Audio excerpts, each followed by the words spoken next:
कोबीमध्ये रवा मिक्स करून तर पहा.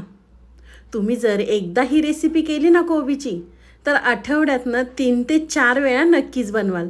एवढी अप्रतिम चवीची होते. तर चला रेसिपीला सुरुवात करूया. हाय हॅलो नमस्ते, स्वाती सांडभोर या यूट्यूब चॅनलवर तुम्हा सगळ्यांचं अगदी मनापासून स्वागत करते.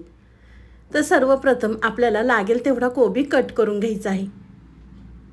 इथे मला 2 जणांसाठी हा नाश्ता बनवायचा होता, म्हणून मी अर्धा कोबी घेतलेला आहे. अर्धाला थोडासा कमी आहे.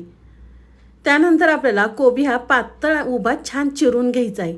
व्हिडिओमध्ये दाखवते ना त्या पद्धतीने कोबी चिरून घ्या.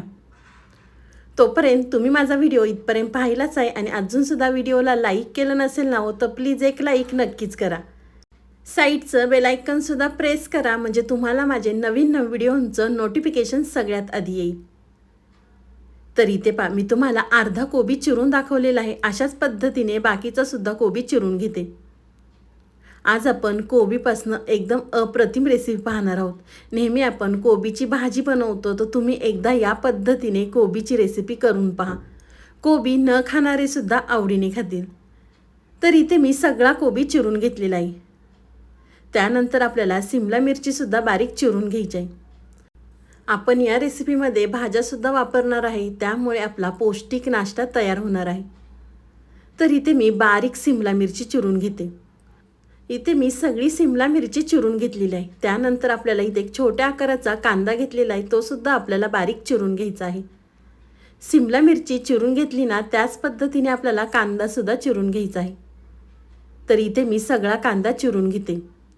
तुम्ही यामध्ये किसलेलं गाजर किंवा श्रावणी घेवडा किंवा यामध्ये तुम्ही पालेभाज्यासुद्धा वापरू शकता. तुमच्याकडे जी भाजी अवेलेबल असेल ना ती भाजी तुम्ही यामध्ये वापरू शकता.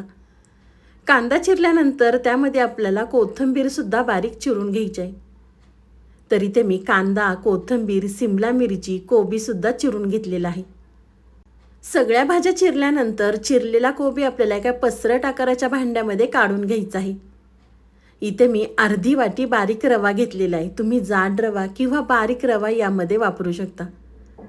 अर्धी वाटी रवा घातला की कोबीला आपल्याला छान चोळून घ्यायचं आहे, म्हणजे कोबीला पाणी सुटतं, म्हणजे खूप जास्त पाण्याची गरज पडणार नाही.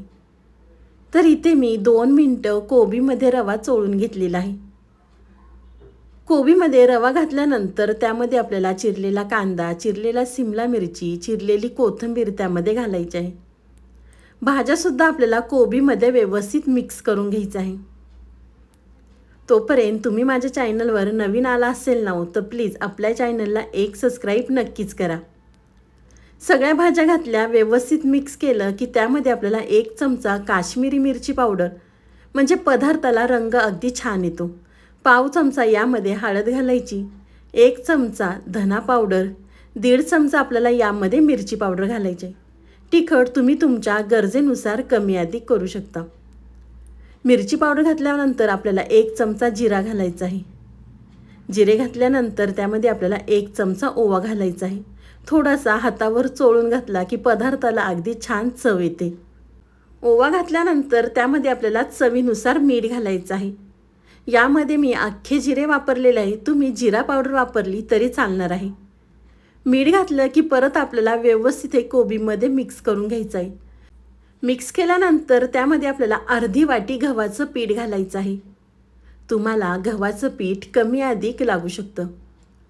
तुम्ही यामध्ये 2 चमचे गव्हाचं पीठ, 2 चमचे बेसन पीठ घातलं तरी चालणार आहे, किंवा तांदळाचं पीठ वापरलं तरी चालणार आहे. गव्हाचं पीठ घातलं, व्यवस्थित मिक्स केलं की त्यामध्ये आपल्याला थोडं थोडं पाणी घालून याचं पीठ तयार करून घ्यायचं आहे. पीठ आपल्याला खूप जास्त सैलसर करायचं नाही आहे किंवा खूप जास्त घट्टसुद्धा करायचं नाही आहे. अगदी व्हिडिओमध्ये दाखवले ना त्या पद्धतीने पीठ तयार करून घ्या. तुम्ही हा कोबीचा पदार्थ मुलांच्या टिफिनसाठी किंवा मुलांच्या नाश्त्यासाठी अगदी झटपट करू शकता. किंवा स्वयंपाकाचा कधी कंटाळा आला ना संध्याकाळचा, तर अगदी झटपट ही रेसिपी तयार होते. तुम्ही पाहू शकता इथे मी पीठ तयार करून घेतलेलं आहे. तर आपल्याला 5 मिनटासाठी साईडला ठेवायचं, म्हणजे रवा छान भिजला जाईल. 5 मिनटं झाल्यानंतर एका साईडला पॅन गरम करून घेतलेला आहे. त्यावरती आपल्याला तेल घालायचं आहे. तुम्ही तेल किंवा तूप किंवा बटरसुद्धा या ठिकाणी वापरू शकता. तेल घातलं की तयार केलेलं मिश्रण आपल्याला तव्यावरती घालायचं आहे. हलक्या हाताने आपल्याला हे थापून घ्यायचं आहे. खूप जास्त आपल्याला पातळ करायचं नाही किंवा खूप जास्त जाडसुद्धा करायचं नाही. अगदी व्हिडिओमध्ये दाखवले ना त्या पद्धतीने थापून घ्या. हाताला थोडंसं पाणी लावायचं आणि त्यानंतर आपल्याला हे थापायचं आहे, म्हणजे हाताला चिटकणार नाही. तुम्ही रुमाल ओला करून पळपटावर हे थालीपीठ तयार केलं तरी चालणार आहे. तव्यावरती प्रेस केल्यानंतर आपल्याला झाकण ठेवायचं. 2 ते 3 मिनटं एक साईड आपल्याला भाजून घ्यायची आहे. 2 ते 3 मिनटानंतर झाकण काढून पाहूया. वरची बाजू कोरडी झालेली आहे. परत आपल्याला तेल लावायचं आणि दुसऱ्या साईडने सुद्धा छान खरपूस आपल्याला हा पराठा भाजून घ्यायचा आहे. तुम्ही पराठा किंवा ह्याला धपाटेसुद्धा म्हणू शकता. तुम्ही या ठिकाणी पाहू शकता दोन्ही साईडने सुद्धा मी छान भाजून घेतलेलं आहे. तर एका साईडला काढून घेते आणि अशाच पद्धतीने इथे मी तुम्हाला दुसरंसुद्धा करून दाखवते. आहे की नाही अगदी वेगळी रेसिपी. कोबी न खाणारे सुद्धा आवडीने खातील. तुम्ही एकदा केली ना तर आठवड्यातनं 3 ते 4 वेळा नक्कीच बनवाल. एवढी अप्रतिम चवीची रेसिपी तयार होते. एकदा नक्कीच करून पहा. दुसरंसुद्धा थालीपीठ तयार केल्यानंतर आपल्याला झाकण ठेवून एक साईड भाजून घ्यायची आहे.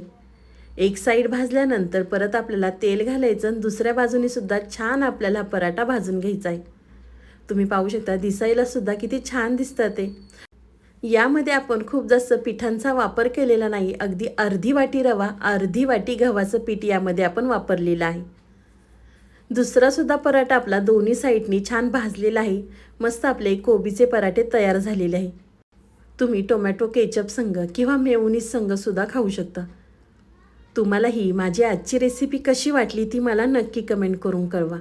व्हिडिओ आवडला तर व्हिडिओला जास्तीत जास्त शेअर करा. तुम्ही माझा व्हिडिओ कोणत्या शहरातनं पाहता ते सुद्धा मला कमेंट करून नक्कीच कळवा. तर चला पुन्हा भेटूया असाच एक छानसा व्हिडिओ घेऊन. तोपर्यंत स्वस्त खा, मस्त रहा. बाय.